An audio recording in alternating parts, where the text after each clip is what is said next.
What if one leaked video sparked a 20-year war between two of hip-hop's most powerful men? What if love, betrayal, and silence collided in a courtroom with a child caught in the middle? This isn't just about fame. It's about control, exposure, and a truth too disturbing to ignore. Stick around. This story twists deeper than headlines ever dared. You'll see how personal pain turns into public war, how one man's posts shook a courtroom, and why this trial could bury more than reputations. Don't just watch, feel the impact. Like if you're ready for the truth. Subscribe to follow this real-life thriller to its final verdict. And listen to the very end. The last chapter changes everything. It began not with a headline, not with a courtroom bombshell, but with a voice message, grainy, angry, raw, a man fed up. His words weren't polished. They weren't meant to be public, but they cut through like broken glass. "I'm not playing these games with you. Either move on or I'm gone." The voice was 50 cents. The target? His ex, Daphne Joy, the woman he once called family, now tangled in one of the darkest legal storms the music industry had ever seen. Back then, no one saw it coming. It was June 2025. The tabloids were already in a frenzy over Diddy's looming trafficking trial, but the storm was just beginning. Suddenly, a name leaked into the whispers: Jane Doe, a key witness, a woman with too many secrets and one terrifying truth. That name, some insiders believed, was Daphne Joy. It all seemed connected: the silence, the Instagram digs, the lawsuit quotes 50 kept posting like trophies. He wasn't just trolling anymore, he was exposing, piece by piece, post by post. "She's a sex worker," he'd claimed in bold captions, referencing leaked court documents. But was it revenge or a warning? Rewind to 2010, when this Cold War may have truly started.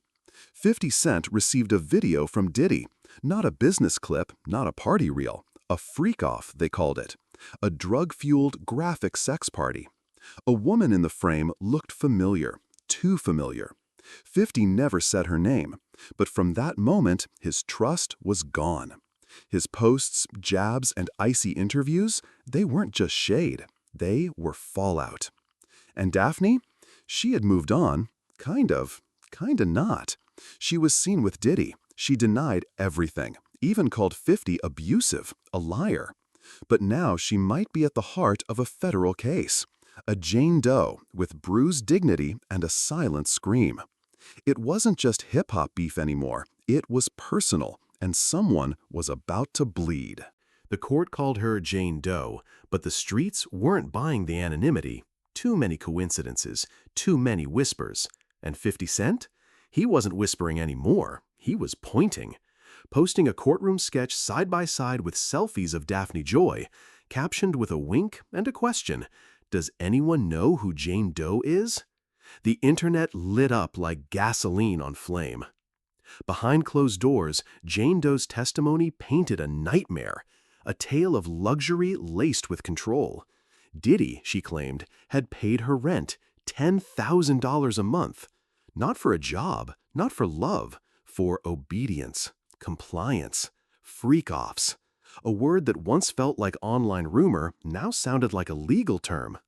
Endless nights, no condoms, no boundaries, no out. Jane said she tried to quit. Once, she sent Diddy a bloody tampon photo, the only excuse he might believe for skipping an all-star night. Imagine being so trapped, so degraded, that you weaponize your own body just to avoid another night of humiliation. That image, though unseen by the jury, haunted every word she spoke. It wasn't about sex anymore. It was about power. And if Jane Doe really was Daphne, the timeline began to twist painfully. After years of co-parenting with 50, after the public fights and deleted accusations of abuse, after the Instagram call-outs and blurred boundaries, she had turned, perhaps, to the very man her ex despised. Why? Revenge? Desperation? A misguided search for freedom? But 50's anger was more than emotional. It was tactical. He filed for sole custody of their son, Sire, claimed Daphne was no longer fit, posted pictures of her with Diddy, laced with cruel captions, called her a sex worker, called her pea-mouth. It was graphic, calculated, and possibly devastating for Jane Doe's credibility if the jury connected the dots. The prosecution wanted facts, but the defense had a gift: chaos. If they could paint Jane Doe as a bitter ex, clinging to relevance through courtroom drama and Instagram warfare, Diddy might walk. The law needs proof of force, fraud, and coercion. The jury needs something else: belief. But how do you believe someone drowning in two wars at once? It was 2010 when everything shifted. One video, one message, a moment that never belonged in anyone's inbox, but there it was, sent directly from Diddy to 50 Cent. Grainy, dark, disturbing. A freak-off, Diddy called it, not behind closed doors, but offered like a souvenir. The woman in the frame? Kathy Venture, according to some. But 50 didn't care about the name. He cared about the message. Why send this to me? He watched in silence, disturbed. That wasn't just a party. That was a line crossed, a peek behind a curtain no one asked to pull back. From that moment on, something in 50 snapped. Publicly, he brushed it off with mockery. Privately, it confirmed every gut feeling he'd buried about Diddy, that he wasn't just eccentric, he was dangerous. Later, when asked, 50 said the message made his skin crawl. Diddy had even offered to take him shopping. That's something you say to a woman you're trying to impress, 50 told interviewers. It felt like bait. The internet laughed, memes rolled, but the discomfort never left him. He started calling him names: Fruit Pop, the Diddler. His tone wasn't playful anymore, it was warning. Then came the court filings, the lawsuits, women speaking up, alleges of coercion, trafficking, drugging. One by one, their stories matched what 50 had hinted at for years. He wasn't crazy, he wasn't a hater. He'd seen the pattern before the world was willing to admit it existed. In that same 2010 period, something else happened. Diddy replaced 50's verse with Nas on a Jennifer Lopez remix. Another betrayal. Small in public, but to 50, it was calculated. Every move, every handshake, every call felt like a trap. He began collecting receipts, building a case of his own, not in court, but in the court of public opinion. Years later, when Diddy was hit with lawsuit after lawsuit, when the FBI raided his homes, when Jane Doe took the stand, 50 didn't flinch. He posted, mocked, and most importantly, reminded the world, "I said it first." But if Daphne Joy really was the woman in that original 2010 video, or even just another silent witness, then 50's rage wasn't just about betrayal. It was about protection. Of his image, of his son, of the one thing he still cared about in that mess: control. By 2023, the feud was no longer rap beef. It was warfare waged in courtrooms and captions. Diddy faced his most serious allegation yet, a lawsuit from Cassie, his former partner, accusing him of rape and abuse. The case was settled within days, but the damage was done. And while Diddy tried to minimize the fallout, 50 Cent amplified it. On social media, 50 didn't hold back. "He'll be fine," he wrote after the settlement, dripping in sarcasm. "He has FU money." That line stuck, not because it was funny, but because it exposed the game. In 50's world, silence was complicity, so he got louder. Then came March 2024, federal raids. Diddy's mansions turned upside down in a sex trafficking investigation. No more rumors, no more allegedly. The law was knocking. And 50? He didn't even fake surprise. He posted, "It's not Diddy do it anymore, it's Diddy done." With every headline, he added fuel. Mocking memes, R. Kelly mashups, court document screenshots. His feed became a tabloid. But somewhere in the chaos, the spotlight began to shift, from Diddy to Daphne. Rodney Lil Rod Jones, a former producer, filed a bombshell lawsuit. In it, he claimed that Daphne Joy, among others, was paid to be a sex worker for Diddy. Wire transfers, cash payments, receipts. It wasn't just salacious gossip anymore. It was evidence. 50 pounced. "You little sex worker," he captioned over a photo of Daphne with Diddy. He accused her of moving back near him, hoping for another child, and when that failed, taking Diddy's money. He even filed for full custody of their son, Sire, claiming Daphne was unfit. Daphne, furious, fired back on Instagram. She accused 50 of rape and abuse, claims she later deleted. He filed a defamation suit and eventually dropped it. But the scars were visible, not just for them, for everyone watching. Because if Daphne was Jane Doe, this wasn't just about freak-offs and private shame. It was about power, control, what you give up to stay safe or survive. And 50 Cent? Whether driven by anger or guilt, revenge or truth, he was making sure the world didn't look away this time. June 2025. The courtroom was tense. Jane Doe's testimony was underway, and the air around her words seemed to thicken with every sentence. She didn't name herself. The judge had granted anonymity. But her story? It carried fingerprints, emotional, familiar, impossible to ignore. She described being pulled into Diddy's world with promises of love and protection, but what followed was nothing close.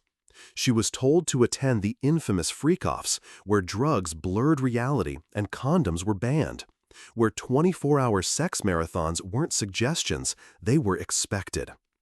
When she resisted, she wasn't screamed at, she was gaslit. Diddy would guilt her, remind her of the apartment he paid for, the lifestyle she lived, the love he claimed to give. That wasn't affection, that was coercion. Her entries in her phone's notes app were admitted as evidence. "I'm just a joke to you," she'd written. "You want to use me for the night." These weren't lyrics, they were silent cries, written alone, in hotel rooms, between parties she didn't want to attend. On one occasion, she admitted to throwing a love bracelet against a wall. It was a gift from Diddy. It shattered, just like whatever illusion she'd once believed. The prosecution said this wasn't about willing participation. It was about psychological imprisonment, promises broken, choices erased. If she was Daphne Joy, and that remained unconfirmed, her history with 50 Cent only complicated the picture. Once a model, a celebrity girlfriend, now possibly a witness in one of the decade's most damning trials. A woman who had accused her child's father of abuse, who now stood in a courtroom outlining another man's horrors. And outside those court walls, 50 kept posting. A sketch of Jane Doe beside selfies of Daphne. Captions soaked in mockery, hints too obvious to ignore. To some, it looked like vengeance. To others, it looked like strategy. But no one could deny what was at stake. If Jane was seen as vengeful, her testimony could crumble. If she was seen as broken but honest, it could convict a music mogul. And as the trial unfolded, a single truth pulsed beneath every revelation. Survival has a price, but silence? Silence costs even more. Jane Doe's voice trembled as she recalled the moment that broke her birthday. What should have been a quiet celebration turned into a trap. Diddy had lured her to a hotel, promising intimacy, a night for just the two of them. Instead, she was dosed, drugs, fog. Then came the knock at the door, an escort hand-picked by Diddy. The room turned cold. She remembered the pressure, the shame, the way he smiled through it all like it was normal. When she cried, he mocked her. "Don't throw sex in my face," he'd said, twisting her pain into guilt. That phrase echoed in the courtroom. Prosecutors leaned into it. This was fraud, they said. Promises of love used to force compliance, a textbook example of trafficking. But outside the courtroom, social media exploded. 50's posts ramped up again. He shared her texts, he shared memes, he called out Daphne Joy by name, again. This time it was a collage, Daphne's face beside Jane Doe's courtroom sketch. The caption was simple: "Doing research for my documentary." A wink, a dig, a warning. People asked, was this justice or cruelty? Was 50 defending his son's future or using a federal trial to bury his ex under the weight of her own pain? The defense, meanwhile, sharpened their knives. They began shaping Jane Doe as a willing participant, a woman who, they argued, accepted luxury in exchange for chaos. That she wasn't trapped, she chose this. That she wasn't a victim, she was strategic. They pointed to her Instagram past, glamorous photos, designer bags, trips. And if she was Daphne Joy, the narrative practically wrote itself. A former model, connected to two wealthy men, now crying foul after being cut off. But prosecutors fought back. They argued that lifestyle didn't cancel trauma, that coercion wrapped in cash was still coercion, that gifts didn't make abuse consensual, and that Jane Doe didn't need pity, she needed to be heard. Still, the courtroom buzzed with uncertainty. The jurors didn't speak, but their eyes said plenty. Some flinched at the explicit details. Others looked stone-faced. But one thing was clear: this wasn't just Diddy on trial. It was also the question of whether power, money, and fame could still drown out a woman's voice, even when she screamed. The deeper the trial went, the darker the testimony became. Jane Doe described the freak-offs in sickening detail, all-night orgies fueled by ecstasy and Molly, sometimes lasting over 24 hours. No breaks, no boundaries, just endurance and submission. At the center of it all, Diddy, orchestrating like a puppeteer, surrounded by silence, secrecy, and high walls of wealth. She wasn't alone. Other women, she claimed, were flown in and out, paid in cash, often through his assistant KK. Sometimes she'd deliver the money herself, up to $4,000 per escort per session. But Jane wasn't just a bystander. She was expected to perform, and when she fell short, she was punished, emotionally, verbally, and at times financially.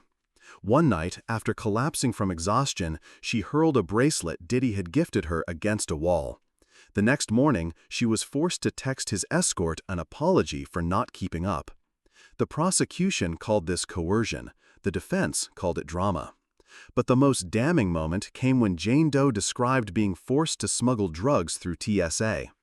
Ecstasy in her carry-on. She'd been terrified. Diddy's assistant assured her it was fake, just for the thrill. But it wasn't. And that admission, that she'd been used to transport narcotics, turned the case from abuse to organized crime. Suddenly, the trial wasn't just about sex. It was about RICO, the Racketeer Influenced and Corrupt Organizations Act. Prosecutors needed predicate acts. Jane's testimony gave them two: drug trafficking and sexual exploitation.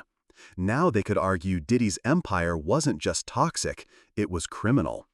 But outside, 50 Cent kept fanning the flames. He mocked Diddy's son Christian for defending his father. He posted side-eyes from his son's sire. He shared old footage, court quotes, even memes with R. Kelly. It wasn't subtle. He wanted to bury Diddy and anyone in his orbit. And if Daphne Joy was Jane Doe, the pressure on her became unbearable. From the courtroom, from the media, and from the father of her child. Her past with 50, the abuse allegations, the custody battle, the deleted posts, all risked being weaponized against her. The prosecution had to move carefully, because they weren't just building a case against Diddy. They were trying to keep their own witness from collapsing under the weight of the truth. The jury watched silently as Jane Doe's final words echoed through the courtroom.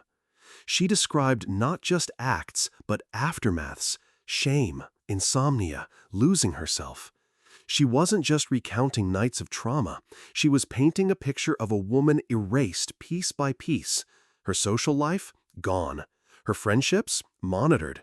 Even her career as an influencer? Shut down. "I became what he needed," she said, eyes downcast, "not who I was." And if that woman truly was Daphne Joy, then the fallout went far beyond headlines. This was about the cost of survival, about what happens when the world sees your body before your voice, about how power warps love until it becomes a leash. But in court, emotion only carries so far. The defense seized on everything they could: her Instagram past, her connection to 50 Cent, her apparent access to luxury. They leaned hard on the idea that she wanted this life, or at least tolerated it. One lawyer whispered in closing arguments, "She lived like royalty. Is that coercion or regret?"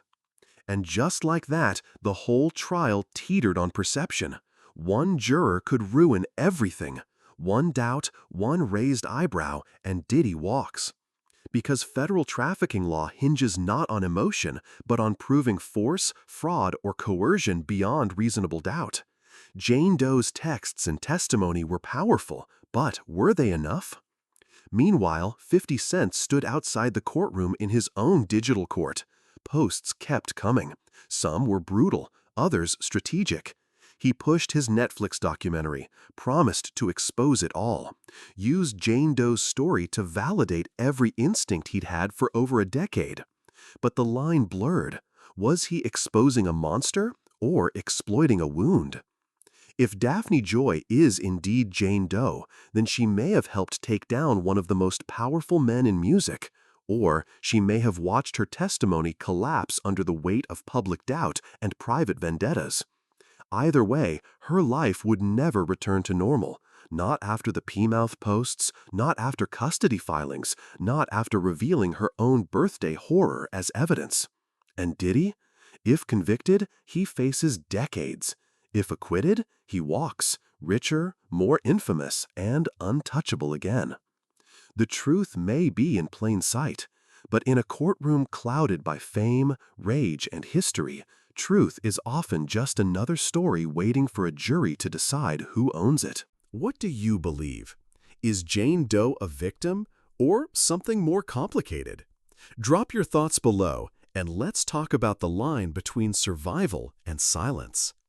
If this story pulled you in, hit that like button to support the channel. Don't forget to subscribe and tap the bell. The next story might be even more disturbing. Watch the next episode, because in this world, the truth always leaks.